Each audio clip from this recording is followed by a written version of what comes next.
Hi നമസ്കാരം, ദാസേനാണ് തൃശ്ശൂരിൽ നിന്ന്. അപ്പോൾ കളങ്കാവൽ മമ്മൂട്ടി കമ്പനിയുടെ 7ാമത്തെ സിനിമയായുള്ള കളങ്കാവലിൻ്റെ സെക്കൻഡ് ലുക്ക് പോസ്റ്റർ ഇന്ന് 11 മണി 11 സെക്കൻഡ് 11 മണി 11 മിനിറ്റ് നല്ല രീതിയിൽ റിലീസ് ചെയ്യുന്നുണ്ടെന്ന് മമ്മൂക്കയുടെ ഫേസ്ബുക്ക് പോസ്റ്റിൽ ഇന്നലെ കണ്ടിരുന്നു. അപ്പോൾ അത് നമ്മൾ കണ്ടു.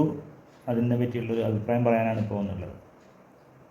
അപ്പം ഞെട്ടിക്കുന്ന പോസ്റ്റൊന്നല്ല, പക്ഷേ ഫസ്റ്റ് ലുക്ക് പോസ്റ്റ് അതിഗംഭീരം, അത് ഞെട്ടിച്ച സംഭവമായിരുന്നു. സിഗരറ്റൊക്കെ വായിൽ കടിച്ചു പിടിച്ചിട്ട് ഇങ്ങനെ ഒരു വില്ലനെ ആക്രമിക്കുന്ന ഒരു സംഭവം പോലെയാണ് നമുക്കത് ഫീൽ ചെയ്തിട്ടുണ്ടായിരുന്നത്.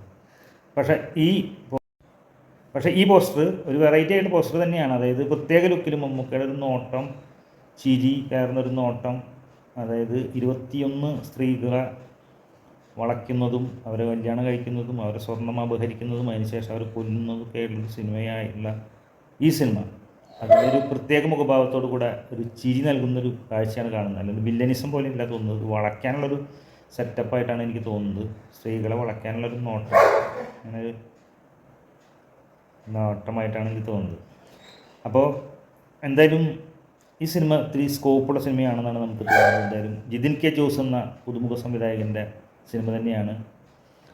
ഈ വെറൈറ്റി ആയ സ്ക്രിപ്റ്റാണ് ഈ സിനിമയുടെ ഏറ്റവും വലിയ പ്രത്യേകത. മമ്മൂക്ക് വില്ലനായിട്ടാണ് അഭിനയിക്കുന്നത് എന്നുള്ളതാണ്. മാത്രമല്ല അത് സൈനൈഡ് മോഹൻ എന്ന കഥാപാത്രം, ജീവിച്ചിരുന്ന കഥാപാത്രം, അതായത് 100ലേറെ പേരെ അവർ കൊന്നു എന്നാണ് പറയുന്നത്, അദ്ദേഹം കൊന്നു എന്നാണ് പറയുന്നത്. പക്ഷേ കണക്കുകളിൽ 20 പേര് 21 പേര് മാത്രമേ ഉള്ളൂ.